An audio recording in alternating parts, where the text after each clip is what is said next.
Hello, welcome back to Gabby Vance's podcast. I know you were expecting us to say This Random Life. Elo and I are here hanging out with Gabby, which is super amazing. Doing this podcast. I am a videographer, podcaster. Elo. I am a DJ, music performer, music writer, music producer, all that stuff, and a podcast co-host. I also help produce the podcast that we're both on. Follow our show, This Random Life. It's Yeah. got my face, or it's got that picture. Yeah. Why don't you guys talk a little bit about your backstory, why you do what you do? Okay. I like authentic, talk about you yourself, how you started doing it, what you do. As far as the podcasting thing goes, this is a twofold thing because I guess I'll answer as a podcaster and as a musician producer. And I'll try to keep this short because I can be long-winded. So as a podcaster, there was a time frame, I told you earlier, where I worked as a dental technician, and there's a lot That really threw me off. Yeah, 5 years. Actually, 6 wow. years total. So, yeah, I was doing that for a while. But there's a lot of time where you spend by yourself on a lathe or whatever. So I would always have an earplug in, and I got tired of listening to the same 30 artists or 40 artists and trying to find new music. So in between that, I started listening. I was really, really big into video games. I still love video games, but it was a big part of my life then. I had young kids, and that was kind of my escape from everything in my life, was to go home and play video games. So I started listening to video game podcasts and really got into the medium. And then I worked with another guy who introduced me to Joe Rogan and The Adventure Zone, which is a comedy Dungeons and Dragons podcast, which also ended up getting me into Dungeons and Dragons because I was like, I want to do this. Dungeons and Daddies, if you guys don't know. That was awesome. That was so funny. You need to check out Dungeons and Dragons. Dungeons and Daddies. Dungeons and Daddies. I feel like I've heard of it. I've, sorry. Over the years after that, always been into podcasting. As you get into it and you wear out all yours, then you got to find new ones. So it's always been a medium that I've always, I should do a podcast. I like talking. You know what I mean? And then this guy walks up to me when I was working at Gemstone Forest, the gym place that I work at every once in a while. And at that time I was fairly full time, and he just walks up to me and hands me a card. He's like, "Hi, you look really interesting. Do you want to do a podcast with me?"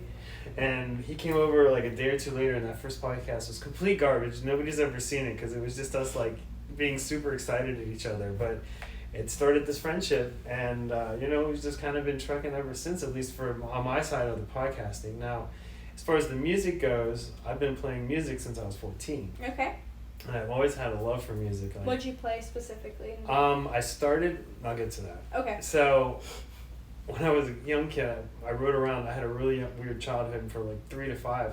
I rode all over the eastern seaboard with my dad. He transported cars and stuff, so I just was all over the country, just doing stuff, crawling through junkyards and stuff like that. So a lot of my early memories are singing classic rock songs with my dad. So Beatles, stuff like that was really ingrained in me. My first concert when I was 12 years old was a Steely Dan concert that my parents took me to. Which is just, so off the wall. And, 12-year-old wearing a bad sneakers and a pina colada shirt, what? But, so I got into middle school, and my best friend at the time, David Thompson, was picking up an acoustic guitar. And in 8th grade, he was playing that. And then we both went to Eman, and in 9th grade, he got an electric. And he was playing, he's like, "Hey, man, you should learn how to play bass. Because then all we got to do is find a drummer, and we could be a band." And I was like, "Oh, yeah, I love music." So I just really started bugging my grandparents about getting me a bass for Christmas, and they got a bass and an amp, and was a bass player from that band for a while, Yellow 5, if anybody is an old school, Callum might know us, old school. And then a couple years later, I kept picking up my guitar players' guitars, and then they showed me how to do a power chord, and I was like, "Oh, so it's all the songs they play on bass just with another finger?" And so I bought a guitar, and then a few years later, the guitar player of that band is, gets into music production, is like, "Oh," and I go over and start doing that with him. I was like, "I gotta get a rig of this now." So then I got a computer and an interface, and then my other friend over here is really into hardware synthesizers and stuff, and then we start making music together. So now I've just kind of collected it all. Still a terrible drummer though. At least this kind of drums. On finger drumming, I'm great, but I can't play drums to save my life. But I just met a drummer who plays left-handed, and I started playing as this kid, and I'm like, maybe I've just been playing backwards my whole life. So it's just kind of a little bit of everything, over the years. I'm mainly, I'm probably the best at playing bass, but, it's just kind of, give me something new, I'll learn it, I'll figure it out, I've always taught myself pretty much everything. How I started was like I'd just get tabs and play along to CDs, and I had a book that showed me every note all the way up to fretboard. It was like a bass book, and I just learned all the notes on the fretboard, and then would learn in, tabs and play with the CD, and just kind of went with it. Been in a bunch of different bands, a bunch of different styles, played in church bands, whatever. Okay. So for me, it's just like, what are we doing this week? Okay, that's interesting. My wife's brother might know. That sounds really familiar because Cable's has been here they've been here forever. Yeah. So they definitely and he used to go to Easy Street when they used to have the mosh pits and all that. So yeah, he ended up getting his whole face jacked up. I guess. He probably went to Cutthroat shows there. That Mark's band. Yeah. Yeah. Probably. I don't know if do you know Cable Burnett? That sounds really familiar. Let's see. There was Kyle, but Kyle I don't think went to. Were they Forest kids? No, I knew most of the Forest. They went to North Marion. Oh, see, I wasn't in that group. Yeah. I knew people in that group. Okay. But there was band groups in every high school, but I knew one person from every group, and so you know what I mean. So yeah. I knew somebody from the Sense. You probably know somebody he knows. Yeah, exactly. Yeah. So Ocala. Yeah, that's how it goes here in Ocala, right? Everybody knows everybody. Just walking in here and talking together. We know people that know people that we know. I started with podcasting, and it wasn't really a serious thing yet. I would have to say about 2013, 2015. I ran into a radio station, 92.7, I believe it was, and I found these talk show hosts called the Love Docs. And the Love Docs ran a radio show that they did it for about 40 years. They just retired a couple years ago, so it's very sad. But it's the people who inspired me. And their radio show wasn't the radio show that had music every couple minutes. They didn't have any music. They had music at the beginning, and every once in a while, 30-second intro before coming back into the thing after commercials. But they had people calling in, saying random things, talking random thoughts, farting on the phone or burping. Just really, people would come up with characters to call them on the show and just be like, "Hey, it's Billy Bob," blah, blah, blah. So do some random craziness, and I was like, man, this looks like a lot of fun. Let's do this. So I moved to Colorado, and I was helping run 2 pawn shops, and I found a $10 camera, and I was like, all right, let's just get started. So when I was in Colorado, I started digging and looking around. I found these 2 amazing kids who just got signed to do the opening show for a Tech 9 concerts. And I was like, yeah, this is awesome. I'm going to have these 2 kids that are about to be famous, blah, blah, blah, get on the show. So we're doing it, and of course it's a $10 camera. What did I expect? I hit record, and we're talking. We're doing this amazing thing. They got probably 2 minutes of recording time. And then I'm like, okay. So then I still don't know anything about social media. I'm like, you know what? They're going to do a performance in the garage. Because at that time, it was in my Colorado garage. I was like, so I'm just going to get I think I did Facebook Live or something, or Instagram Live, something like that. And I filmed the whole thing, and it was great, not knowing that whichever one I used did not save to your phone. So once I put it out there, it was gone for after 24 hours. There was no saving it or securing it or doing anything like that. I've even taken one of my phones and put it over my phone to try to record it, and it just never worked out. So no one's ever going to see that. So I gave up for a minute. I moved to Ocala, and I was like, okay, I have some free time. I'm going to do this. COVID happened. So we got this free time now. Let's start this podcast now that I have this free time to go to. Colorado shut down. Moving to Ocala, and everything's open. People are outside hanging out. I'm going to ask you. We sat down and I started a podcast, and probably 2 years later, I've had multiple hosts come in, come out, come in, come out, and I've never really taken it seriously until I got to where I met him at the place we cannot talk about. And that was the first place that I decided, hey, I'm going to turn this and become from audio only to video and audio. And I bought myself a little booth, and I painted the walls, and I did not buy it.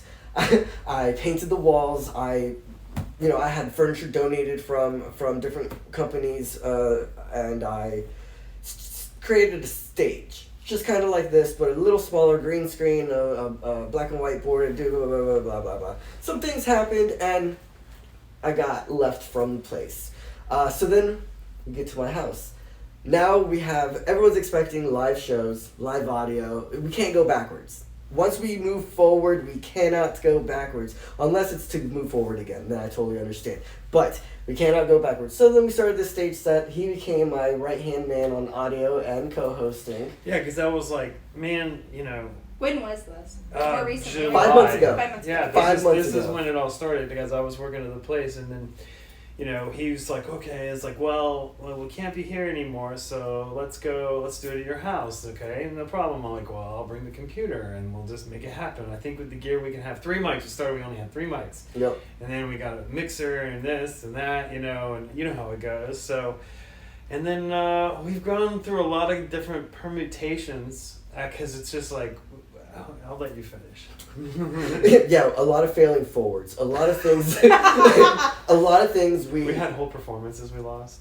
Whole performances lost. Things that conversations. We had a 4th of July episode. We were preparing for weeks. This is gonna be so good. We have all this set up. All the audio was just gone. Completely gone because the thing wasn't clicked right. And it was our first time really doing it, and it's. So you got sometimes it just doesn't work. It doesn't. I almost quit. Yes. I was like, I think I'm done. Yeah, it's pretty upsetting when the audio just. Well, I did a live improv version of. Oh my goodness, that's right. The Star Spangled Banner, and I had samples of like eagles and cannons going off, and he's hitting the things, and it's like the applause and the it was fireworks amazing. And so amazing. And then gone. Nothing saved. Nothing at all. I'm like, oh, that's nice. Okay. So after that, I was like, I think I'm done. And Yeah. then he was like, come on, man. We can feel this 100 more times together. Just don't leave. So during this podcast time beforehand, through this 3-year journey, about 2 years, no, actually, my very first real podcast was with Jennifer Laszlo's Brazen Boudoir. Look her up on Instagram or Facebook. Better on Instagram. Facebook, not so much. Instagram, look it up. Brazen Boudoir, Jennifer, she was my very first podcast, and we became great friends. And she showed me things on the camera, how to do certain things, and got me excited, because when I see art, I'm like, maybe I can do it. And I started, I know, right? I can't do a lot of the things I want to say I do, but I try. Fail forward. So, It's like a new mantra. I know. I have to have something that goes, fail forward. Yeah, I'm 100% now. I'm ready to stumble and fall now.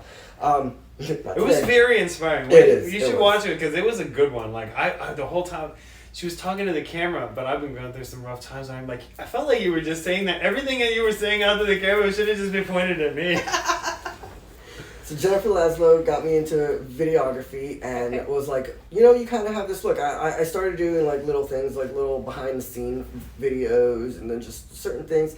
I did a 3D printed truck toy that this guy was making. You can order it. It's made for all different 6-inch action figures, and you can attach different weapons to it, different paint jobs, very cool. I did a commercial for him. I did a commercial for a barber, and she was like, oh, you're pretty good. Do you want to record my wedding?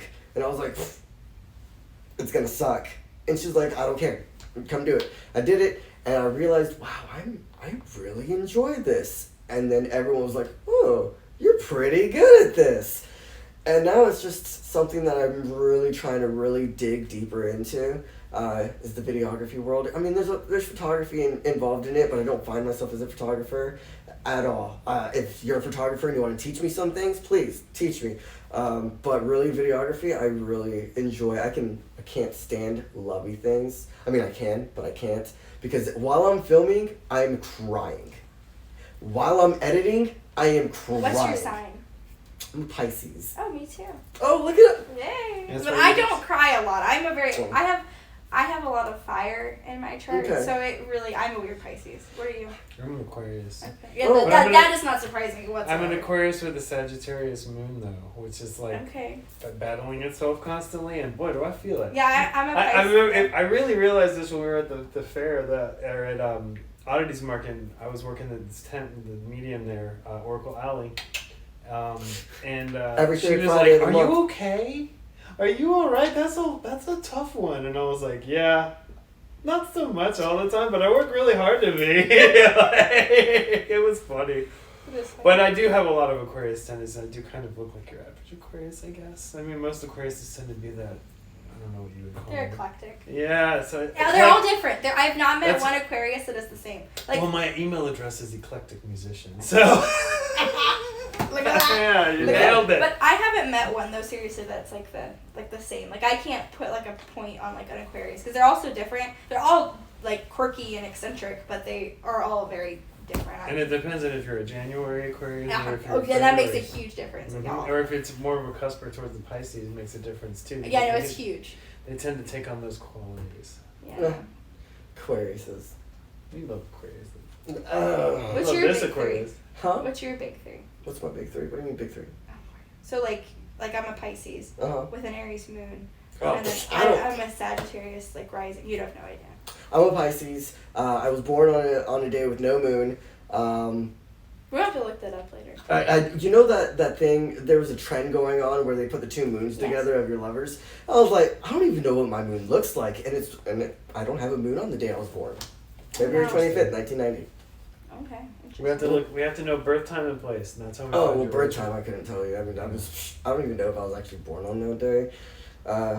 Actually, let's not talk about that because I'm trying to become president eventually. And if I give you too much information, then okay. Okay. We're gonna have problems. Yeah, he's legit. You think he's lying? 2028. I'll be old enough. Let's do it. Let's do it. Oh my lord! All right, so finish telling me about your.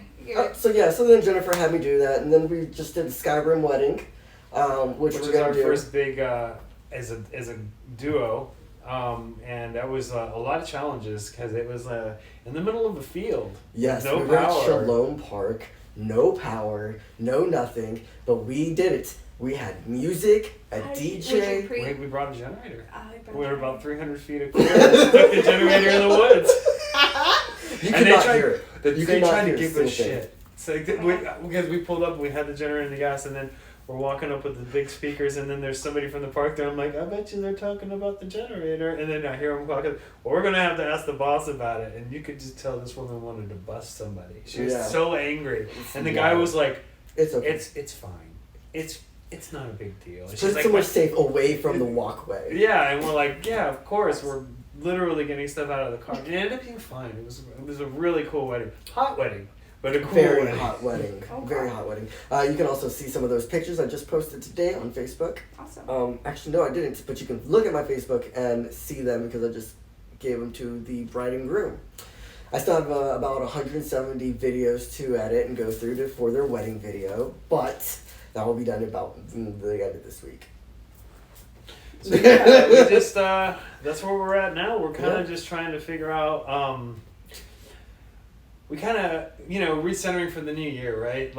Like finish it up this year, and like what's our goals for the new year? Like live shows definitely in the near future for us. Like cool. Just trying to, because we have all these people and these local talents and all these artists and and stuff together. So let's get them all together and do something. So that's one big one.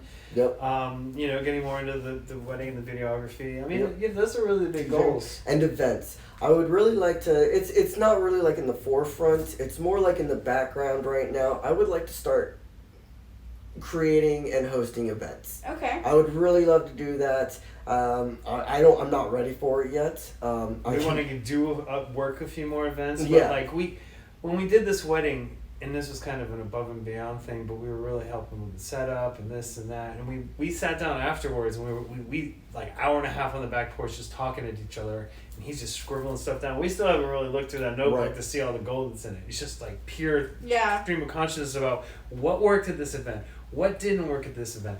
What would we do if we were running this event? What would we charge for extra if we were running this event? We're just really knocking out a lot of thoughts like chairs, this and that, and this, you know what I mean? Yeah. Really just kind of generator, gas, 300 feet of these things, like, No, it's true. I mean, like, the thing with me, like, I feel like I was raised to, like, because, like, I talked to you guys, like, wanting to do, like, events for, like, entrepreneurs, like, coming together and, like, networking. Like, that's a big thing for me. I don't think Ocala has a solid space for that at all, which we kind of talked about that.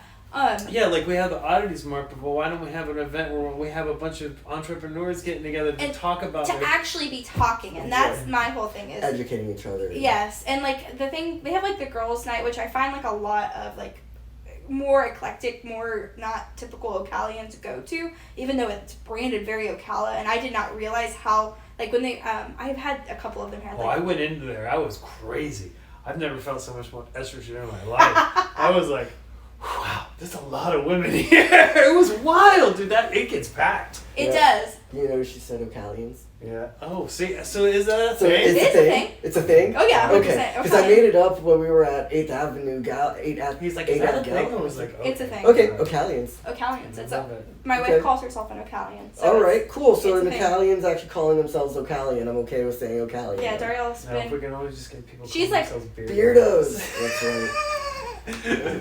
Have you guys seen the guy that's super famous here in Ocala? Do you guys know him? He's like a really long beard. White beard? It's not white. Oh. It's like he's like kind of tall, bald. He's bald headed. But he has like his beard is like probably I don't know down to like his knees. You sure there's not a white beard? No. It's not Tito. Not Tito. The guy who I buy my soaps from. No.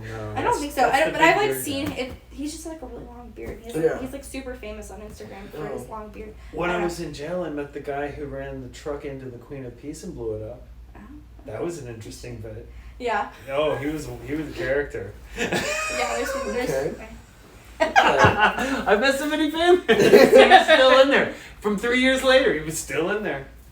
Yeah, it was wild. That is wild. I don't know if that's the type of famous person you want to meet, but hey. Right. That's not true. I recently interviewed somebody that had he robbed a bank in Gainesville. Not bank. He robbed a jewelry store in Gainesville and then like hijacked it to like California. It was like a whole thing. Wow. And he got like mixed up in like the really like wrong crowd and it went to jail for like 10 years. And I did not know that about him until I sat down and started interviewing him. So it ended up being a very interesting interview, but it really caught me off guard because I was like, okay. I was like, are you comfortable with this? Like, what are you not comfortable with? Like, what are you good with? And so it's really interesting. I never know. I don't really ask too many questions about the people until you get to. And I look at their social media, but like that's only goes so far. Like, they only show you like what my they show social you. media, for instance. I actually didn't do that with you guys. I just I wanted it to be like organic and just to get. I kind of did the same with you. I mean, I did a little bit just to get to like know your vibe, but really I did not try to dig deep. Like I knew that you did realty, but I didn't know like the aspects or anything. Like just the picture. Yeah, just the picture. Every you can tell every realtor by their Facebook photo. Right. Unfortunately, it's a headshot. Every one of them. Yeah, no. Tried. It was actually this is just something funny. So my VA, I told him one time I was like, yeah, it's like their headshot, and he was like, headshot? What do you mean headshot? And I was like their headshot, like a picture of their like the real estate. It's called. He goes, oh my god, I thought you were talking about like in video games with like headshot, and I was like, no, Luigi, I'm not talking about that. I'm talking about like their actual like it's what's called like a headshot. Yeah, no. And then it made me think of like when I was a kid, I used to play Call of Duty 2, and it would go headshot. Yeah. It was like really dramatic with like the big lettering and everything, and I was like, oh my god, this. And it like brought back memories. I thought it was hilarious when he said that. Him and I were like laughing about it, so then it became like a joke between him and I about like the headshot. It was so great. Funny. It was really great. So let's kind of speaking of, I guess technology. So let's talk a little bit about like AI, and we can talk about social media too. But I don't want to talk about AI. I think it's more interesting. Okay. So, what do you want to know about it? Your guys, it's your perspective. Do you want to go first? I won't. I mean, I was gonna let you go first, but I'll go first. First, let me ask you a question. Mm-hmm. Do you say thank you to your AI? No. No? I do not. To me, it's not a real person. So. But why not? Why don't I say thank you? But to them, they might be a real person. I don't know about all that. I don't want to give it that. Well, but what if they already gave it that? Yeah. Well, that's true, but also at the same time, I guess you could say. Have you seen the videos where robots killed themselves? No. Nobody's seen this. How's nobody seen this? It was like a huge thing. So there was an AI bot in Italy that they had like a policing bot in Venice, and it drowned itself and killed itself because it got too stressed out. There's also a video of this robot where it's like on a factory line doing it, and it's like an AI robot, and it like literally like takes it and like impales itself, and it like falls down. Oh my god. It's hilarious. And there was another one too that did that. I don't remember what it was. It makes me think of Hal. What is it? Hal from 2001. So I'm Space 25. yeah, Space Odyssey. So it's an AI thing. So I think this will be pertinent. But in 2001, he gets programmed with a secret mission, right? Okay. So they're going to Jupiter for one thing. That's what they're telling the people on board. But they're actually going to check out this jump gate because they know the truth that there's like this thing sent them there, the thing on the moon, the monolith on the moon. But he starts having a guilty conscience, like a conundrum about lying to them. So logically, the only way that he can make that right is to kill them, because then he can keep the secret. Yeah, he doesn't have to lie to him anymore. So that's why he's trying. And they were always trying to figure out like why he's trying to kill them, and it didn't make any sense why he's like trying to do this. And then in the sequel, they talked about how it was a logic problem. You know what I mean? Yeah. And he was programmed that way, so he like logically speaking, this is the best way. Just kill the two guys that know, and then nobody will know. It's really wild. No, that makes me think of, there was also this in Japan, I think it was. They had like these AI bots that got out, and it was like something out of a sci-fi movie, like where they were like having to shoot them, and like they were repairing themselves from the satellite above, and it was like this whole thing, and they ended up having, I don't know what they did, but they ended up being able to like keep them contained. EMP probably. But it was like a whole bad sci-fi movie where like they're in war repairing themselves. I just see, some of these things I see and I feel, I just can't help but be like, Skynet. We were like, we watched movies. It's like, okay, so many of them. And then how about the Terminator? Like, let's that's go. That's Skynet. Skynet's what pushed the button. Okay, yeah. Yeah, and then started controlling the Terminators and stuff to get rid of, because they realized that the biggest scourge on the planet was humans. Yeah. Which there's so many dystopian sci-fi things. I read a lot of sci-fi, so when we went to we did an AI podcast, but very in the way beginning, and I was like, well, we ran out of time because I had so many examples of like, I've just read so many of these. Of how bad it can get. Yeah. But I'm like, it has to be, I don't know. But there's another side to it too, right? Right. Hold on. Let me. First off, I say thank you to my AI. Okay. I say hello, good morning, or good afternoon. How are you? Okay. They will lie to me anyways. It's fine. And then I ask them the question. Once I'm Does satisfied. it perform better have you ever tested or is it the same? So it's strange because it may not, I don't know, but it does remember how you talk to it, and how and it replies back how you continually talk to it. So I'm just saying, when like Will Smith's AI comes out and it's real life, I want them to be like, oh, that's Juan. He says thank you and he's so nice and he's not a bad human being. So I'm trying to do that, but it's very interesting. It makes me think of that situation where they have the 3 different races, and one they say loving words, one they say nothing, and the other one they say hateful words. And plants do the same thing as well. Maybe AI is the same way. It works better for you if you're. Well, AI is a reflection of us, right? We Yeah. programmed AI. So like, if you think about it in terms of like, and I'm not going to get super religious here, but if we're in the image of God and we are creators, that's our version of creating life. Yeah. Like, shouldn't we treat it like not even equally, but at least with some sort of like, Yeah. quality We shouldn't of life? just use them like The Sims and put them in a room, set off a firework, and delete the door. Or putting in a swimming pool with that. Put them in a closet. Yeah, that's always good. But which my kids have done. I've done it, so I don't know. But it's like it's saying thank you to your AI now. Yeah. I think I do that at the end of every single conversation. And I they think say you're welcome. They say you're welcome and my pleasure, and let me know if I can help you. Let me help you if I can do anything else with you. And I don't know. To me, it just feels like it's a mute. They are helping me so much, anyways. How hard is it for me to say thank you? I guess. I just don't like to put it on that on that level. Well, yeah, I don't. Right, well, which makes sense. I don't know though, because like it's even. So we were talking about jobs, right? This is another part of the scary part. Are we going to the positive side or the negative side? We're kind of just jumping between the two. Okay, let's jump on jobs for AI. So yeah, so I was doing Indeed applications, as you do, blah blah blah, and all that, and then one of them popped up. One of these companies is like, it was an opt-out. It's like, will you opt in to have an AI review your application for this job? And I'm like, no, I don't think that's not what how you get a job from an AI just going, oh yes, you meet the But they're already application. doing that. But the fact that they're That's asking the me, truth, yeah. but that was the asking part. They have to ask you at this point. But when does it get to the point where they don't have to ask you? You know what I mean? But Where they're already doing that though. I mean, when you put a job application and if you don't match their wordage, certain qualifications and it's like stuff. if it's algorithm, it won't pick you. Interesting. That's 100% true. My wife's like figured that out to like a science. And if you do not match it, it will not pick you. And then like my wife has taken like people's resumes and she'll like put it together in their she'll like takes their words and flips it in like whatever you've done into like that wordage. AI format. And you'll get callbacks. So it has to do with their algorithm. I don't know if it was necessarily like AI at that time, but it probably Definitely has was something to read in. Yeah. something similar. Right. But that's like kind of the bad side. But then you've got the good side where these people are taking these and making these incredible images with these prompts on these And AI that's drawings. cool.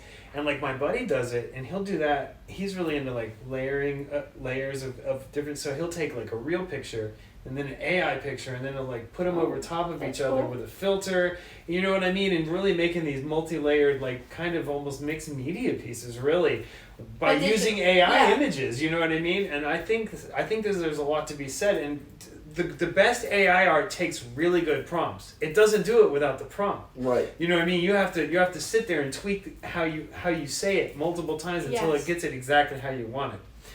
You're not wrong. Yes. So that's a really positive too, because it can do things. I don't have the ability to paint like that, but AI can help me make up an image. That's an AI image on your shirt, isn't it? Yeah. Yeah, that's an AI image right there. That sure as heck look like him. Yeah. Yeah. And the positive side of it, well, the negative and positive side that I see, like the negative side, we do have these jobs where like McDonald's, we can have a whole McDonald's run through AI and robots, but we don't need the employees. We're losing the jobs in that situation. But then also, if you educate yourself and you become an engineer, you can now work at McDonald's or just programming, or programming, or any of these things, and you will succeed in this new lifestyle. But the way that it helped me was still living with other humans is if I have any business questions, if I need a deep dive into any kind of question, our contract that I created, I had AI help me with all of it. I said, hey, I need a contract that's this type of based, I need these type of things, it's going to be this type of thing. Oh yeah, let me help you with that. 30 seconds later, he hands me a contract, I take it, copy paste it, put it into notebook, don't like this, don't like this, don't like this. Hey, can you take this and edit that? 30 seconds later, and I'm printing, and I'm running to this person's house to please sign my contract. And I didn't have to. No, you're not wrong. I didn't have to hire nobody. I didn't have to really do an education search, which, once again, an issue we don't have to do the education for. Yeah. But I mean, there's one thing that somebody told me. Who was it? Oh, I don't remember. It was some affiliate marketing thing. But the thing that this guy said, that really spoke to me is successful people will spend money to save time. Yeah, 100%. But if you can pay the monthly fee to ChatGPT and save yourself X amount of time, because I always view it as this: when you're born into this world, you have a set amount of time until you die, right? And every minute you waste doing something or this and this is one you can't get back. So that's our most precious resource. You can't get more of it, and once you lose it, it's absolutely gone.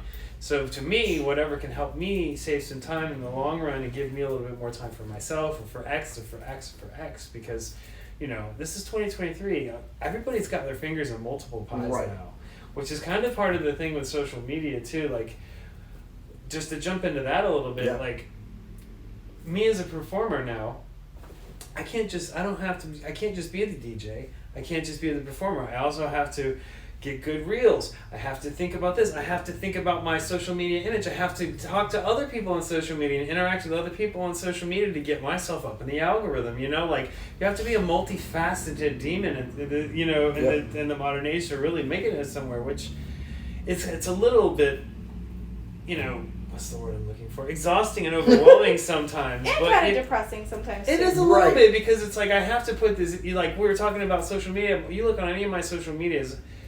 Even my own personal one, they're pretty much all stuff promoting my things. That's basically what I use it for, as a platform for self-promotion and for my friends and stuff, for us to all to promote each other. And beyond that, like, I try to keep myself off of it as much as possible on a personal level. Yeah. No doom scrolling. If you pick up your phone and you're not doing business, you're just scrolling for no reason, you're in a trap. I feel that. And I can feel the pull too, especially getting on TikTok, which not my favorite platform. I'm just gonna say, but I mean, I get a lot of response on TikTok, so I post it there. They have great filters, and then I post it on everything else. You know, because I mean that's a time saver. Right. I edit and do it in one time. It water stamps it, and then just on all the other things. But still, you know, it's just like the fact that I have to have the same video on 4 different social media platforms. Is, you know what I mean? It's kind of it's true. I mean, it's like my favorite is Gary Vee because he does like video production and that like content production, which is like really what I want to do, and that's like my goal in life is to have some type of like production with social media and all of that. And like Gary, if you like look at, I like was looking like doing more research into him, even though I know a lot about him, but all of like you're talking about like all these companies, like they're all connected, but they're like all so separate and they all do something different and they're all like social media. So he has like if you ever go on VaynerMedia and like go on it, it's like 1, 2, 3, 4, 5, 6, 7, 8. Like it's like you could click like 3 or 4 different links and like go down all these rabbit holes that he's made. It is crazy the amount of stuff that he has, and like I don't know how he keeps it all together, but he does. So not even with the money, like I just like mentally, like I don't know that part, and like keep it all together, because even with like everything I do and like you guys do a lot too, like it, like you're talking about, it gets exhausting, right? Because you're like, I am one person and I'm doing like 10 different things, right?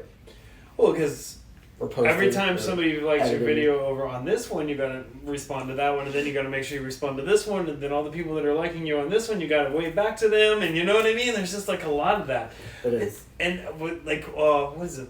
Lizzie, the girl, she taught us a lot of interesting things about like how to work the Facebook algorithm, and like, I'll tell you, if I was on it as much as I was back when I first started, I would be getting followers every day, because if you daily do it and you stay on it, you get up in the algorithm. But it's a lot of work. It is. TikTok I went from like having not a ton of views to now my videos are getting like almost 1,000 views each time. That's awesome. And it's changed a lot. I got out of that 200. I did some changes and I got past that 200 stuck phase, and now I've gotten up out of that. So now my videos, and they vary. Yeah. You know, based on... It's so weird, too, because every once in a while, one will blow up to, like, 950, 1,000. I'm like, why this one? Yeah. Why this one? You know? Yeah. It doesn't really make sense. Sometimes I think a lot of it has to do is how often you post. Correct. And I think that if you don't post for a little while, TikTok takes that first one and bumps it up. That's the one thing with TikTok that's unusual with their algorithm, is that do a time-based I did some research on it when I did first start with my TikTok, because now that I've gotten live, I will not delete it. I will not start over, because going live is difficult. But I did do some research behind it. Let's get into followers. Yeah. Yes. It's, doing the research is that, so TikTok has the algorithm, the way that TikTok works is once you drop something, it will 200-300% share it to everything. So you get those likes and you get those views for that dopamine hit. That is what makes you want to post more videos, get more likes, get more things. But like he's saying, once you start doing that first post, the second one, it's like a 200%. The next one, it's 100%. The next one, if you don't have the following by your 4th video, you're not gonna get it. But if you do stop like that and then post that second video, then yeah, they're gonna be like, oh, they're back. Let's give them that little dopamine hit. And it's very interesting on how that works, especially with the hashtags. It's very weird. Yeah, the hashtags are very specific with TikTok, and that's kind of how you get out of that like 200 box. Yeah. And now I've gotten to it. It's interesting though, because now I'm starting to get more followers too, so it's becoming more consistent. I also see that I think TikTok's starting to match YouTube's algorithm a little bit, because now I'm getting where it's throwing it to other people consistently, so it's based on like what they're searching, which is like YouTube, because YouTube can grow over time. It's not like always instant. It's like a long-term thing. I was gonna ask you too. Very off branch, but like speaking of YouTube, like do you do a lot of shorts on there, and do you have a lot of response from that? Because I find that that's my least responsive area is YouTube shorts. And that's just changed. So when I first started doing it, it was super like I think my YouTube videos would get more responses than the shorts would. And now but like then I did a video with Raven, and I literally that's the thing, is YouTube is 100% the title, and if you don't take the time, if it's not a clickbait title, it does not do well. Like with Raven, I did why it's important to be normal or something. I don't know. I don't remember what I put. I didn't even think the title was that great. Like I did not I'm telling you, I put energy into this video because I liked what she talked about, but it was not one that I really thought would perform well on TikTok. I mean, on YouTube at all whatsoever. I got like over 2,000 views on this thing, and I'm like, I'm not gonna complain, but it's also like, why? Like, yeah. And so I've been trying to really like figure out what caused it, and I think it has to do with like it has to be a clickbait-ish title, which has changed. Because YouTube was not that way. It had to do more with, like, you do, like, keyword searches, and then you would take that and put it in there. But now it's not that anymore. Now it's more I don't know. I haven't been able to quite, like, put my thumb on what's changed. Same. But it's because YouTube and TikTok are doing this, like, weird competitive thing. Now, like, I just saw today, TikTok now is allowing 15-minute videos. Yeah. So now to compete with YouTube. And so, like, it's just... Well, I can tell you, looking at my my analytics, that most people don't watch past 5 seconds. So they never do, really. That seems to be pretty typical. I don't know if everybody deals with that. That's something... Well, I mean, my last video, the one that I did at the NOMA, I looked at the analytics because the 2 videos. The one video I did with beautiful Darian, she that one got like an instant 250, like no problem, and it's like whatever. And then my other one got like 60. And that was after like 3-4 days. And I'm like, they're both at the same time. They're both like the same. I think if you post close together too, your second one never performs as well. Well, that's the second one that performed better than the first one, right? And that's not always true either, because I accidentally posted 2 videos on the same day, and they both got like the same amount of views at the same time. So I don't know. I've also done shorts where I've dropped 2 of them at the same time at the same time on accident, and one of them was like, woo, and the other one's like 3. Yeah, that happened to me. That's how it was before, but, like, this past week I accidentally did that, and they both, like, performed, like, like the best, like, out of all of them. Keep sacrificing to the algorithm. Yeah. It'll work. I don't know. I mean, like, Gary talked about, like, how you should be posting, like, 64 posts a day, and that meant, like, I didn't quite understand it either, but he meant, like, across the board, so, like, LinkedIn, Instagram, Facebook. Oh, but that's, like, having a full roster of different social medias. Correct. Okay, that's totally Which is super intense, because you have to turn that content to match it. Yeah, that's still only about 5 to 10 pieces of content per social media, and if you're just running on one and then copy pasting it on all, it's not going to be that Well, that part's not that bad, but like if you're doing like Threads or LinkedIn or Twitter or X, whatever. Whatever. I will never touch Twitter. I don't. Well, that's the new thing too, is they want you to pay for it. I'm very intrigued to see how this all kind of goes, because the whole thing with social media is that it's free, and like it has like the freedom to create, and it's kind of like the whole AI thing, like where you can, like I interviewed, do you know Corey Nelson, that owns Filmden?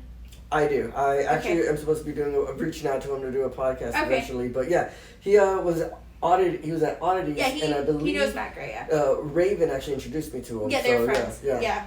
And actually, I worked with him at Home Depot. It's really funny. But he's got really good business cards. He does. But, I think Corey's great. But we were talking about it. Where was I going with that? I had a reason to talk about this. Well, you were talking about LinkedIn and the Twitter.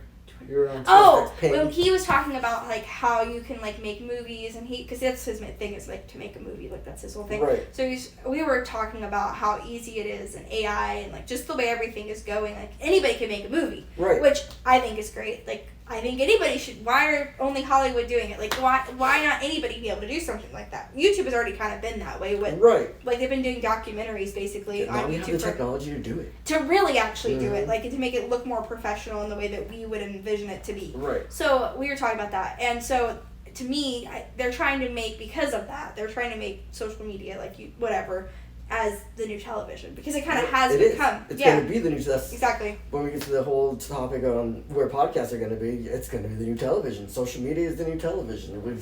You scroll through Instagram, you scroll through TikTok for this quick little snippet of video. No one pays AT&T or Comcast or Cox or anybody for TV services. We got streaming services. Yeah, like. Well, now that's even. We've just basically gotten the same thing back. Right. We did. It's, I don't know how we managed to do that. It used to be so beautiful. But they're testing. Is it Facebook? I don't remember who. Somebody's testing it. Like, and I'm very. Boy, that sure sounds like Zuckerberg. It does. It does sound like Zuckerberg. I mean, he always wants to make. He's like, I'm all for the social, but he's also like, I also want to make money. Which I guess I. Have you ever seen The Social Network? Speaking about that, the pseudo fictional biopic. It's David Fincher. David Fincher did the movie. He directed the movie. It's actually a very well directed. I feel like I've heard of it. Jesse Eisenberg plays Zuckerberg. Okay. It's worth watching once. Okay. It's really interesting though, because the way they portrayed it, they kind of try to get into the Zuckerberg character and how he's just kind of an asshole. Joe Rogan has interviewed most of them, so like I listen to them just because I honestly like want to know their perspective. Because if you want to understand the algorithm of them of Facebook, like you need to like know who they are and like have an idea. Understand why they're succeeding. Exactly that, and also like what their thought process is into the algorithm itself. And so like with Zuckerberg, like he doesn't really want anybody to promote their business to make money and make money doing so for free. Like, he doesn't care if you're being social. Like, he's like, yeah, I want everybody to be social, but I don't want you to make money for free on my site. Like, that's his whole thing. So he's interesting. Mark Zuckerberg or Elon. Cage match, who would win? I think Elon Musk would. I would think so, too. Especially with his new invincible truck that he's come out with. So I just think that it seems to me that I don't really care for any of those big boys. I think they all have some dark secrets in their corners, and you're seeing 1% of what the rest is going on. Oh yeah. I think Grimes was really smart to have a kid with Elon Musk because she's set up for the rest of her life. Oh, yeah. But I definitely think it would. I think it would be Elon, dude. He's so much more in tune with what the internet. He knows more about, at least on the surface of what the internet wants to see. Yeah, he's very strategic. He's very memeable, but on purpose. Oh yeah, he purposefully he's very memeable. Smart and very calculated. And he grew up on the internet. Yeah, well, we're talking about a fight here. I'm talking about a fighting cage match. Elon versus Zuckerberg. Elon I would still win. I can't think he would. Zuckerberg has won gold medals in jiu-jitsu. Well, Zuckerberg may not even be a human. Well, but yeah, I mean, he doesn't. He's really is looking Android these days, and he's really weird on camera. Yes. Like just uncomfortable. I just think he's uncomfortable in general. He is. He's just weird. I don't really like him. I think watch that movie. You should check it out. It's worth watching. Andrew Garfield is in it before he got popular with the Spider-Man thing, and the soundtrack's done by Trent Reznor, and it's a really interesting movie. And if you don't know how Facebook actually started, it gives you the story in this really humorous college student-y way. Okay. But it kind of shows you these people that were basically just children running multi-million-dollar companies and how irresponsible they were in the beginning. Yeah. Because if you don't know that early Facebook story, it started in colleges. Yes, I know that. Yeah. And it's wild. It's an interesting movie. Yeah, no, I'll have to check it out. No, that sounds really interesting. I'm very intrigued to see where it goes, and I agree with you with podcasting. We can talk about this a little bit. Yeah. I do. It is. I don't know how boomers don't see it, but it is just the new talk shows. That's all it is. It is the same idea. It's talk radio you can access at any time. Yeah. And I talk about this too in regards to music.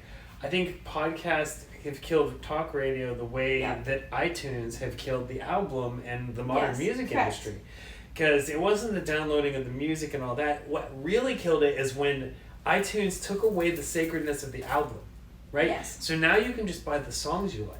Yep. You don't have to buy the whole album, right? When we did that, we destroyed the music industry because even now I listen to bands and I'm a music consumer. I listen to a lot of music and a lot of different styles of music.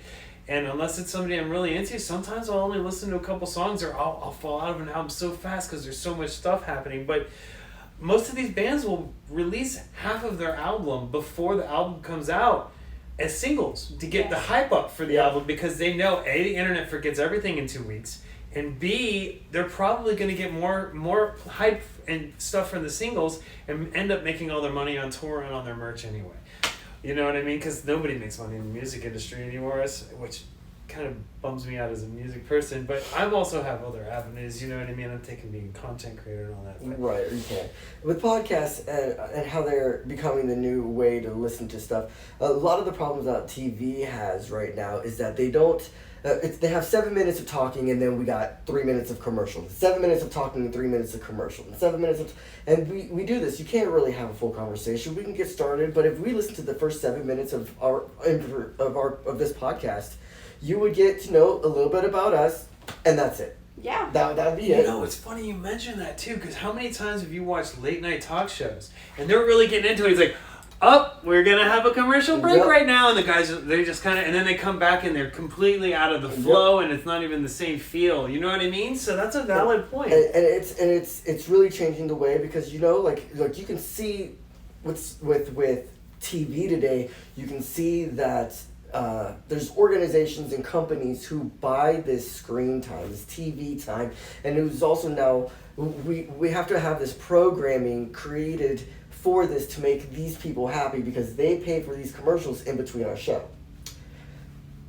Spotify, Rumble, pretty much anything that you can do this, we can have this whole conversation nonstop.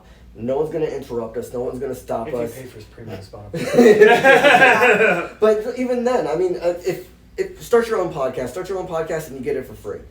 You know, Yeah. So you could just skip through that. And with the podcast today, we can sit down and have real conversations with real people. Joe Rogan had a conversation with RFK, Yeah. who is trying to run for president. And it wasn't, hey, let's get to know each other for 7 minutes, and then we're going to ask you another question. And then it's going to 3 minutes. And no, it was a full-fledged conversation, and it teaches you everything you need to know about a person. Correct. Without stopping them in the middle where you're going to get bored and scroll to the next channel or move to the next thing. You're going to be able to get to know this whole entire thing. The only reason why I even can complete learning about plastics in our food or the problems with frogs and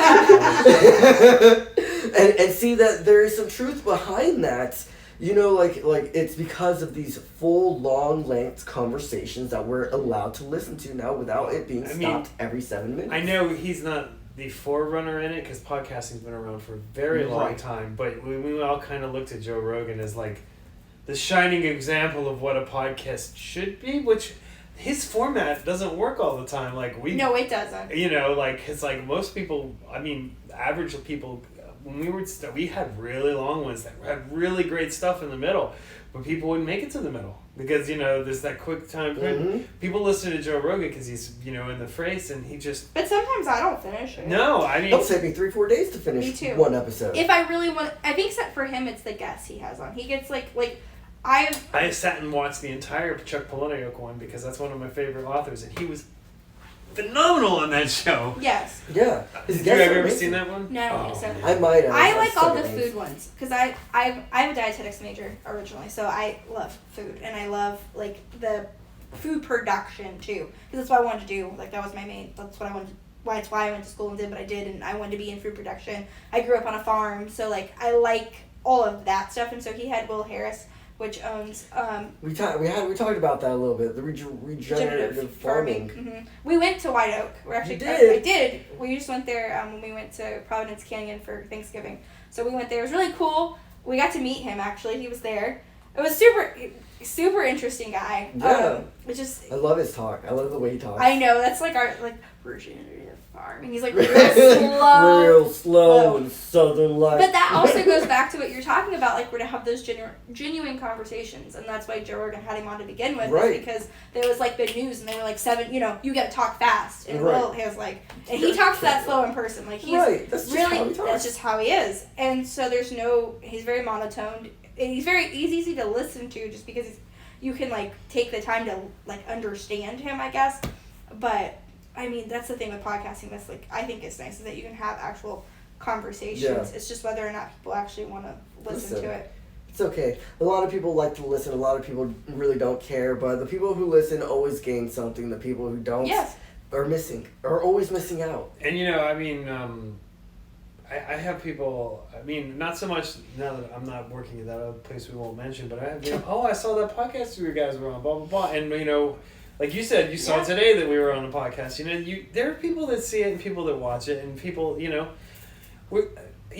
long as as long as you're affecting one person's life, I think you're doing something for the greater good, right? If you're changing somebody's perspective on themselves or the world and changing, opening their mind a little bit, even if I don't like that. Well, maybe I'll think about that. If you change one person's mind, I think you've done something at least, right? I think that's a big thing about the podcast that we have, or that we like to give to people, is the fact that we have an open table. You're allowed to talk about whatever you want, and we don't have to agree with you. We don't have to like what you're saying, but we're still going to have you allowed to put it to the table. If we don't like it, we would like to communicate and discuss and find out. If you don't like what we're doing, we would love you to come on the show and tell us what we're not doing right. We've had our very first podcast that we were super excited about. It sounded great. Everything was great. We had one of our co-hosts who was a very Christian, very deep. And it's so funny because a lot of Christians reached out to us and told us how he made Christianity sound bad. Oh boy.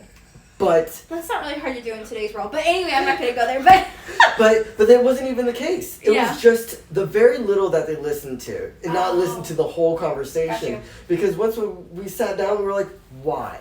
Tell us the why you didn't like it." And they can't give you a reason. Because they didn't finish. They they just were like, "Why turn it off after I hear what I didn't like?" And it's like, well, that's fine. And then I say, well, come on to the show and tell us what you don't like about it.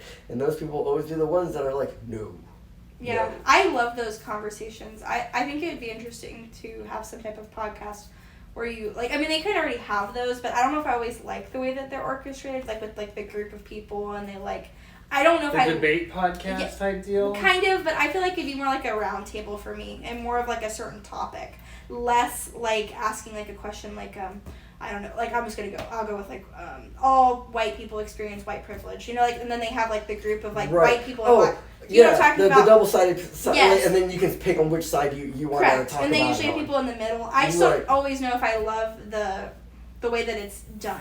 Right. Because I feel like there's not actual, like, conversation about it. I feel like everybody's just, like... Just making a statement. Make your point, this person makes a statement, and, you know... I guess it's more instant gratification to watch that, but I feel like you don't really, like, know their reason as to why. Because it really needs to be a broken down thing. Because in a lot of situations, you can say, yeah, white people have a lot of privilege on any aspect through whatever. Because a white person in a trailer park is still going to be better off than a black person in a trailer park. You can say these things, and a lot of people won't agree with you. Yeah. A lot of people won't agree with you, which makes a lot of sense. But then there's a lot of people who will be like, well, trust me, I'll get pulled over before you will. Yeah, I mean, it's more complicated than just... It's way more complicated to have just a black and white answer because there's so much gray in the middle. Everybody's experience is so different. Right. Yeah. Everyone's perspective is completely unique. Yeah, exactly. Because of our own personal like past and everything. Mm-hmm. So even if you and I might agree on something, our perspective is different, so therefore we have a different way of interpreting it in our own minds, you know? That's always a bit... No, I think that's true, and I think with podcasting, it allows, I think that's why they're so hated on, is it allows the ability to have a conversation that is necessarily not, like, that's not comfortable. If I don't agree with you, like, so be it. Like, I remember when being in college, it was so, like, nobody could have a conversation about anything. Like, if you mentioned and you weren't, like, 100% left-leaning on everything, like, especially with the professors, like, it was all hell would break loose. Oh, yeah. And it was really ridiculous because I I'm like... had professors that be like, how did Bush screw up today? And I'm like, is this how we start a class? This is not objective at all. No, and then, like, literally we went to this thing talking about, to advocate for dietetics and, like, dietitians and, like, us. We went to Tallahassee. It was this whole thing, and like she like talks about like something about like Trump or conservative people or something, or like I don't remember, and like somebody in the crowd was like, you know, we really shouldn't base our thoughts off of their political party, but based off of their actions, because like political party doesn't actually mean like their ethics. Right. Meaning like you're talking like everybody in this room is like the same as you, and like that's not the case. You're generalizing so hard. I'm like, what are you doing? I'm like, this doesn't look. Because just because you're conservative, it means you think X, X, X, and X. That is so not true. Isn't that what we're trying to get away from all over the country? It's getting out of these stereotypes about people because every person is unique. I know, I mean, there's gay conservatives, you know what I mean? Like, they're all people all across the board. And, you know, I think the big problem, a big problem with the culture in general is today is everything has to be a fight. Yes. And it doesn't have to be that way. Like, you know, you can be here and I can be here and we can just be. You can be there and I can be here. It doesn't have to be this, war, right? Like A versus B. It always has to, you know. It's just very wild, the world that we have been in the past 3 years. Yes. The way that social media has been bought out to political people. I won't say who, we won't get into that. That's on Thursday. We'll have that conversation Thursday. TV has been bought out by organizations and companies. That's been a long time. Right. But if you put it on right now, I mean, you can Pfizer has a lot of commercials. Yeah, lately. literally. I'm just saying. Yeah, and, that's ugly. Let's not talk about right. it. It's just ugly. I don't want to think about it. And same with that. Let's just have Yeah. like that conversation right there. We couldn't have an open conversation No. about COVID without people cutting friends, family, neighbors, and Literally. people off entirely. I know. And it's wild because now we still can't have the conversation because now the people who are like, I might have been wrong, don't want to acknowledge the fact that they might have been I'm wrong. like, be wrong. Like, it's Yeah, okay to be wrong. it doesn't matter. We're still going to love you. Yeah. We just want you to think next time maybe you should do some research other than what you see on internet, TV, or what Whatever. people are just feeding you constantly. Literally. Because I have a problem. I have a problem with believing half of things that I see and Yes. believing a quarter of the things that I hear. If I'm not experiencing it myself, real life right now, I don't believe it. Exactly. And I need to do my own research Correct. before I trust anything anyone tells me. Yeah. You could give me a rose and say it's red. I'm going to be like, hold on, let me. No, it's You're right. you have to question everything. It was like I saw this thing with Murfreesboro because they passed that law that you couldn't be gay in public, Mm-hmm. and I was like, "Is this actually true?" Right. Because I'm like, I just don't trust the media, and I'm like, You mean and so typically? I actually give the article like kudos. I don't know who posted it, but it actually had like the link to the Murfreesboro like statute. Like it was their official website, everything. So it was like in the post itself, Right. and I clicked on it and read it. And I was like, okay, well, this is absolutely ridiculous. But, like, you just really have to do, like, your research to know if it's real or not. Because there's so much clickbait, especially with, like, the whole Target Pride stuff. That was the worst one. The Satan one? Well, that was partially true. But it was the fact that they were, like, using tucking stuff for children. Right, and for children. And I'm like, that was nuts. Right. And it wasn't obscene. It wasn't, like, Right. ridiculous. Like, most kids honestly can't read anyway. I hate to be like this, but my wife's a school teacher. They can't read. So, for one, your child probably couldn't have read it. For two, it wasn't, like, that... It was just wider. My wife was, like, literally like, I would prefer to have, like, a wider bathing suit anyway. She's like, I don't want my junk, like, that, like, shown. Like, Right. I get it. Like, it can be too Right. provocative, I feel like, just in general. Just overall, regardless of what you're doing It's with also that. kid stuff, so it's like... Well, it was kinda- the adult one, because that was the whole thing. Okay, Is that yeah. they The said adult the stuff was sent swimsuit for, like- was for children, and that was not true. See, in a lot of things, it's like that. It's the clickbait. You look Yes. at the headlines and And you she don't did it read on it. purpose. You don't read it, because why are you going to read it? You can get all the information you need from the headline. Literally, That's it. That's what people say. I hate when you get those articles. You click on them, and the article never tells you anything about what actually it is. You end up reading this whole article like, Why did I read I want to know the people that get paid to write these Right. circular My favorite- articles. this? AI. No.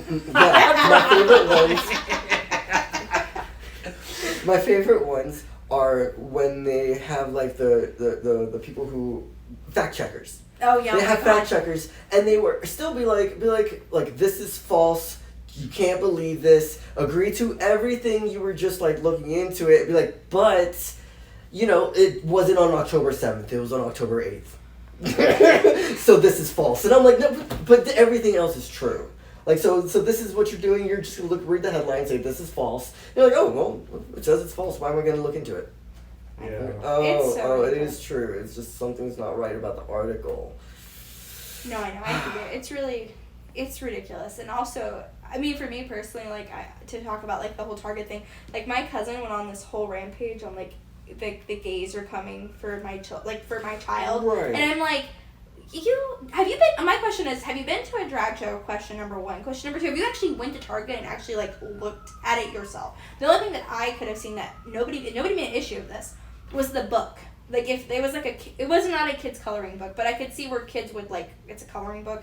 I get it here. Right. And, like, to me, some of the pictures were a little over-sexual. Like, I don't know if it was the most appropriate, was Right. the most appropriate thing to have. Is it an adult comic? It coloring was book? an adult coloring If book. it's an adult coloring book, that's fine because I've colored in people having 69 in adult coloring book. Yeah, no, I know. For me, it was more of, like, there was no warning or, like, nothing Right. on It's it. not in an adult area. Yeah, correct. So that was my issue with it, not because I really Fair. That'd be my issue but I too. could see where, like, I can understand parents' issue with that. Yeah. Well, But my nobody kid really- comes running to me and he's like, "Look, what's this?" Exactly. I could see where that would be a little awkward. I mean, I don't think they were having sex in it, but it was just very suggestive and Right. not very appropriate to have with, like, I Right. just didn't like it, especially if you're making, like, a family section.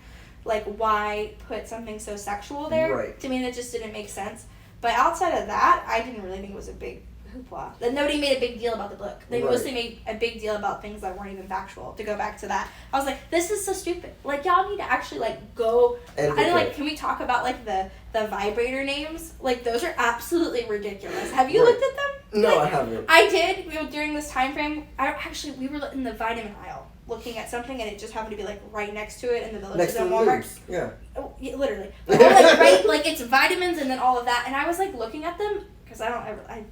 if I was going to buy something like that, I wouldn't buy it at Walmart. It would not be from Walmart. But I'm sitting there reading it in the Villages. And I'm like, Teriel, I'm like, have you looked at the names of these things? Because when we were kids, they were pretty discreet. They're not discreet anymore. Like, I don't even remember. But it's very vulgar. Like, if you were a kid and you read that, like, there was no, like... I learned some new words today. Yeah, it was ridiculous. I was like, this is not okay. I'm like, nobody's complaining about this. Or, like, Target had, like, these dresses that were, like, super... like, revealing for little girls. Like, they were, like, really tight, form-fitting and everything. I'm like, we're not talking about this. Yeah. Like, I'm like, what are we doing? Yeah. Oh, yeah, we've had no problems with, what is it, toddlers and tiaras for 10 years? Literally. Right. 15, 20 years. Before we get into that, can I go back to gays coming for your kids? Go for it. I agree. I think they should.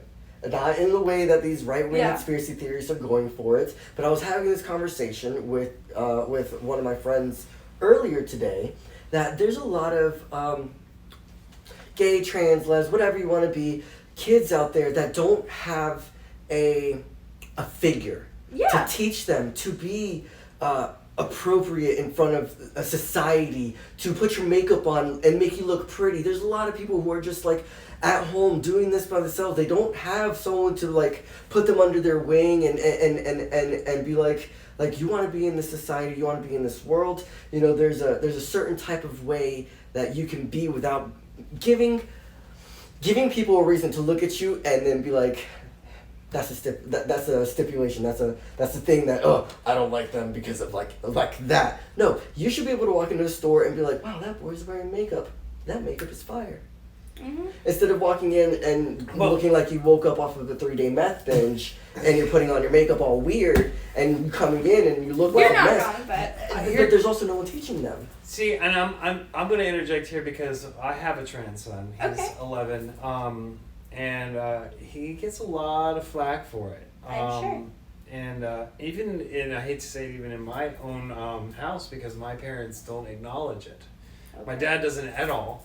He dead names my child, and then my mom at least tries with the name, but they still use the wrong pronoun, and I mean that's really hard for him, and he doesn't have a lot of friends because of it. So I think, taking from what he's saying, like, we should familiarize these younger people to say it's okay for people to be gay and trans. Like, you're good. This is a norm, societal norm. We need to stop making it like it's this thing over here. You look back through history, and these characters, these classes of people, they've been scattered throughout history, but they've always had to hide in the shadows, or it's always been viewed as this societal, like, weirdo thing. But like, or even it got weird because it was in the that's the problem with also it being weird now, because we have it in this little dark corner. It's so close to the other stuff in the dark corner that it's like there's it gets very mixed. So I think. But what I'm saying is, I think that it's good that, like, we're at least making some sort of awareness to younger. Now, I don't think it needs to go to, like, some of the extremes that some of these places are pushing. I think that there's a happy medium. There doesn't need to be here, and it doesn't need to be here. Yeah. We need to be somewhere in the middle here. But I think that, like, if, like, say a lot of these kids had been grown up or been exposed to LGBTQ plus T plus people, at a younger age, they might be a little bit more accepting of my son, for instance, instead of just being like, well, you're a weirdo freak, blah, blah, blah, and I don't want to, you know what I mean? Like, what's the things he gets told, you know what I mean? So I think that there's a happy medium in the middle is really what I'm trying to say. No, I definitely think that's true. I can say, like, for me, it's a goal for me this year in 2024. I want to do more series, more specifics, more storytelling. Because for me, storytelling is such a big thing. And so, like, I want my podcast to kind of reflect that more than it is at the moment. So for me, I really want to seek out, like, LGBT, like, entrepreneurs, because I feel like that's a missed thing. Like, we have, like, all these things of, like, YouTubers and, like, they're gay and they're, like, I'm 25, so I kind of grew up with, like, I was homeschooled in a very Christian household, very isolated from anything gay per se. And I was like, I figured out I was gay like in high school, so you can imagine like my experience with that was not that great. Mm-hmm. So I had used like YouTube to kind of figure myself out, and I watched a lot of like that was YouTube era. So I watched all of them during that time frame. But my biggest thing was none of them were entrepreneurs, none of them built businesses, none of them did any of that. So like, and my parents were telling me that like if you were gay, you couldn't be successful in business, which that's not true. Right. They're not true at all. But the world are gay. I know, but that's what I was being told. But a lot of them are either like in secret or not talked about or any of that. And I think in today's world, look at RuPaul, honey. Literally, he's not. But he's one of the amazing. But he is. But he's one of the few that like actually I feel like is like very out. Like there's no questioning whether he's gay or not. You following him from the very beginning of his story, and you really see that he was really big into the punk scene and the glam rock and stuff, and really was coming out like that, and then was like, oh, this is a natural thing, do it, and took off. And so that's like a goal for me is to like find those people, especially in Florida. In Florida, it's hard. You don't have no idea how like hard. There's no. I have a hard time finding them in Ocala. Ocala, yes, I understand. Now this is the reason why I said that earlier with the mothers and the fathers coming in and picking and actually helping these kids. Oh, I grew up down south in the Treasure Coast area, in the ghetto, but also in the country. Okay. But the most popular place was a gay bar. The most the place that played the best music, the place that had the best drinks, the best place. All the straight women, they wanted to go somewhere and not get hit on by all these little country rednecks. They would go to the gay bar and be able to hang out with their girls and have a couple drinks. And guess what happens after these girls had a couple drinks? They would want to, meet a couple straight gentlemen. Where did the straight gentlemen go to meet these women? The gay bar. So it was very natural for everyone to just be like, oh, you're gay, you're trans, or whatever, da. And there was always Velvet Lenore, I love you, girl. I don't know if you're still around. She would have like a house for these kids who were in these redneck houses, who would leave and move in, and they would work at the bar too, and they would also get into drag or become stage kittens or do this or do that. And it was very, to me, it was very like natural. Like to me, like the gay community it was very hard for me to be like, are you kidding me? There's places in the world that like aren't accepting like this? This is crazy. I've traveled the world. I've went to the UK and met amazing gay people. I've traveled everywhere. And then, I moved to Colorado once again. I'm perfect. Everything's like super great. And then I moved to Ocala and I'm like, oh, I'm 3 hours from where I grew up. And it's like this here. So it's very wild. It's changing a lot. It is. Oh yeah. It's changing a lot. Especially like, I've helped a couple gay couples move to Ocala, and I'm like, really, they're moving to Ocala? I'm like, this is interesting. Not that I've ever had any issues here, to be completely honest with you. Like, genuinely, I've never experienced that. But there's not a community here. There's and that's the thing. There is not one, and it's really irritating sometimes for me because I like the community. That is a big thing for me. Maybe because I dealt with so much discrimination as a kid, so like it's important to have that community. And I think that's something that's missing in our society in general. I think so, yeah. It's just a sense of community. Yeah, I think that's what a lot of people, and I think it got driven home even more so after COVID, because like COVID pushed us so hard to be separate, and I feel like as a group, and even I see it in my children, everybody's really striving for that sense of community, and that's one of the negatives I think of social media is it's pushed us kind of so far apart. People would rather have conversations on here and have a face-to-face conversation, which is another thing that we really like about the podcast. Me too. Because it brings a lot of people together, and you meet people that you wouldn't normally meet. And we've had so many doors open because of our podcast. You know what I mean? That's the main reason why I also want to start doing events. Yeah. Because like there's no hip hop community here in Ocala. No, I actually know somebody if you're looking to do that. We'll talk about that. We can talk about it, but let's write that down somewhere. Where's my book at? But actually, I do know somebody. Yeah, but, no, I have a bunch of people and artists and stuff. I have a Yeah. whole event that I want to create. We just, one, don't have a location, and two... Well, I have the person that can curate it for you. I do have that person. We'll talk about it later. Yeah, we'll talk about that later. Yeah. Already magic happening. Look at that. You're here in Ocala. But it's true though, like the community is lacking in Ocala, and that's something like for me, like I talked about, like wanting to do the event for like just different people, different entrepreneurs, like they're not stereotypical, like even Matt Gray's a great example doing the Oddies Market, like I think he really started that like odd, unique weirdness coming to Ocala, which I think is great. I think it was around because we had the Max.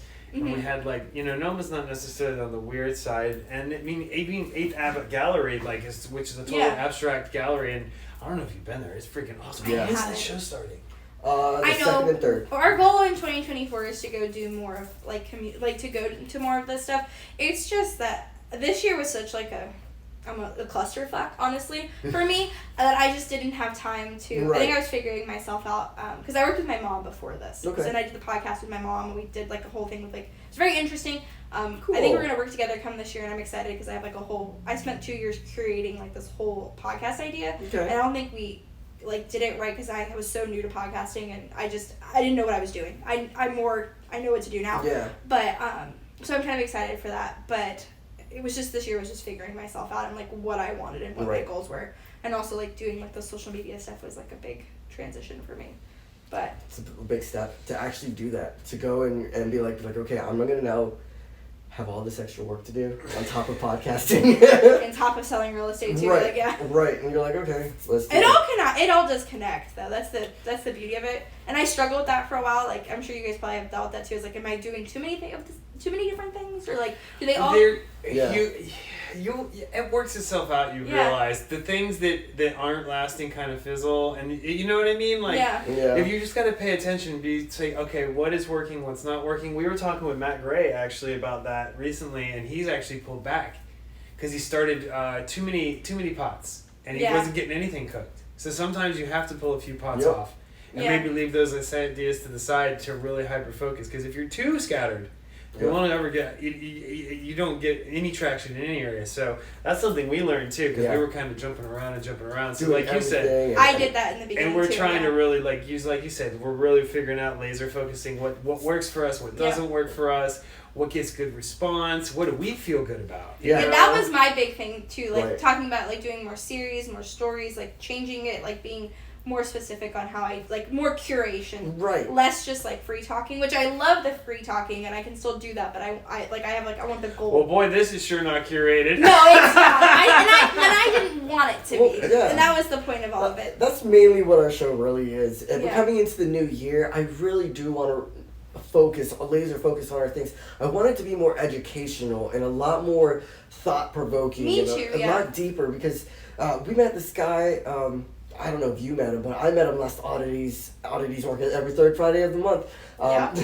It's super cool if you haven't been. It is really cool. I always have something. I told Matt that because when I interviewed him, I was like, I've been trying to go, and then I'm like, literally, like it's like a birthday, anniversary, literally every time, and I'm like, Matt, I'm so sorry, but like I'm trying, and I finally made it to one. He was like, oh my god, you finally made it. I was like, That's so great about it. I know. He just show up, and he's like, oh, you're here. He makes you feel so He good. does. Do what? He is. He will be on. Cool. So we have a new show coming up. Okay. It's a whole new base that we're gonna just throw out there. We've been trying to throw it out there to see if it sticks on the wall for months now, since a couple months. I don't know. It's called This Random Rabbit Hole.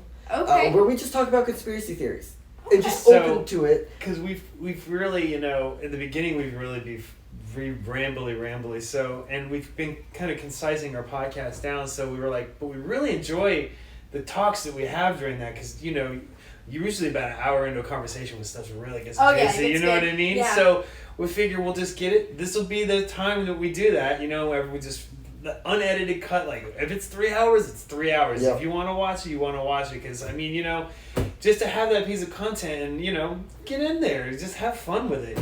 That's where the fun happens, when you really start joking and laughing. It's that comfortability, camaraderie. Yeah, and you also like realize like, I mean, I didn't feel like that with you guys, but like I feel like some people come on my podcast because I am a realtor, so I look very posh.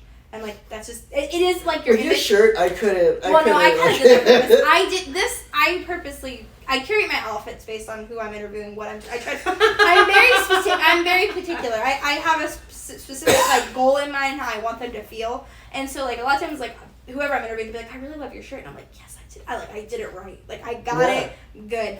But I just liked your vibe. When we walk in the door and we start having a conversation, that's when you know. We didn't even say hi to each other. No, I try to make it so nonchalant because I feel like I get the best content. It's just a lot of people that I interview because I like to interview artists or like just like very unique. Like I have a very specific niche of people that I want, and so most of the time they're not as outgoing as you guys. A lot of times they're much more quiet. And so it's much harder to get them to chit-chat and to talk and to laugh and just be goofy. So usually if I can get them to laugh, which I usually get done like halfway through it, right. I'm like, hallelujah! And they start and I've noticed that too. You get people that are really stiff in the beginning, and then when they start talking and they really start getting like...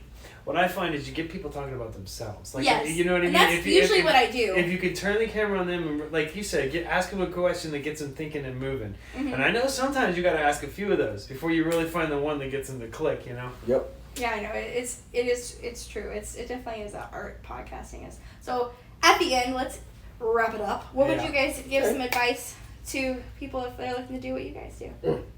Oh. You can go first. I always like going last. Okay. Well, as far as I'm going to make this twofold. I'm going to do music, and then I'm going to do my take on podcasting, which I'm still a baby at. So don't quote me there. But as far as music goes, and I'm gonna kind of pull from Tyla. Are you gonna say what I was about to say? Just do it. Like you guys are like there's so many ways. I can tell you, I myself have had 2 MacBooks die on me. I've been recording music on my phone because I didn't have any other way to record my music. And let me tell you, in 2023, there are ways to figure out how to do this. Yeah. You can play music on your phone. You can go buy a $50 keyboard. You can do whatever it is. Just do it. Yeah. Just do what you do. Like, you can figure out anything with YouTube. Just go out and do it. Fail 1,000 times if you have to. Just do it and make something that speaks to you. You know what I mean? Yeah. Make music for yourself. And, the rest will kind of fall in line. And as far as with the podcasting goes, I don't know, man. Just talk about something that you like, Yeah. Really just something you're passionate about. Mm-hmm. That would be the bottom line, I would say. And always say yes. That's another one. That was another big takeaway from Tyler, which we've done many times. We've gotten into situations. I remember the Max thing. They were like 12 hours beforehand, like, hey, can you come fill an hour for us? And we were like, yes. We had no idea how we were going to do it. We had no idea what kind of show we were going to do. And that's one of our best pieces of content I feel like we ever did, because we just whipped it together and we came and we did the thing. You didn't ever think it. Yeah. We did it, and it was perfect. 59 minutes and 59 seconds, and we were done. And it was amazing. So my little bits of tidbit. Number 1, always take that first step. No matter what it is, go and do it. If it's BSing on a video and talking or doing whatever on a podcast or putting out music or doing whatever, do it, then post and ghost. Post and ghost. Why is it important? Don't care about the comments. The comments are gonna come. Don't care about the likes are gonna come. But post and ghost, because you're gonna put it out there. You're gonna know that it's out there. You can always go back and rewatch it and be like, I didn't like this. Let's redo this. Let's redo this. And then you've already done your first step. I've got one more. Go. Don't be attached to your content. Oof. Yeah. That's a big one. Because, I've put out some things that I think are some of the best content I've had, and it probably gets the least amount of views. So I'm going to take from Randomness, my spiritual guy here. Be completely and utterly involved in what you're doing. Give it your 100,000% and completely unattached to it. Yeah. Because it's like, just let it go and be. And when it's going to be, it's when it's going to be. And I've gotten the best results when I've just kind of just been there with it and then just kind of let it go, So don't be attached to your stuff, man. Henry Miller said, a good artist. What is it? I don't know the quote exactly. A good artist will spit on his forebearers' works. A great artist will spit on his own work, and the best artist will become his art. So he's just living his art. So don't think that this and this and this and this. Your art is your art. Your next piece of art is going to be even better than your last one because you're always growing. You know what I mean? No, I think it's true. And I think that's my little takeaway there. So take your first step, Post and Ghost, and my number one, which is number 3, but one I really want you to focus on, become part of your community. No matter what it is, if you're into art, into music, into acting, into whatever you are into, learn where it is in your community and become part of it. You become part of it, you will meet the people that will get you the shows. You will meet the people that get you your art. It takes a village. It takes a village. It does. And that is the one thing that I've learned. I used to want to be like, oh, I've got this podcast, and I will invite anyone onto my podcast, but it did not get big and popular until I involved the community. Yeah. And that's where the magic happens, is when you involve yourself to the community. No, I think that's 100% true. Well, I enjoyed this, guys. This Thanks. is great. I can't wait till you're at ours. I know, I'm excited. I'm like... Oh, is that what we're doing? We're trading podcasts? We're trading podcasts. Oh, that's so cool. I didn't know that was part of the deal. Yeah, that I was kept part of hearing the you deal. say that, and I'm Yeah. like, wait, it just clicked. Yeah, we talked about that, because we were like, how are we going to do this? There was like, we had like a lot of brainstorming, and then we I just love kind it. of threw it together. So, I love thank you guys. You'll hear one of my beats, then I guess we'll have to get a real special one when you come to our house. Ooh. Yes. Thanks, guys. Thanks for watching. Thanks. Follow Yes, This of Random course. Life. Subliminal, Subliminal Production, Elo, the Bard. Follow us all, and we're about to be on Google too. So Awesome. Is that the what's the wedding stuff? Aren't you guys? Are you? That's Oh, God Six. That's gonna be God 6 production, but that's not out yet. That's gonna be the Google. so sorry. Okay, gotcha. Thanks, All guys. right, bye.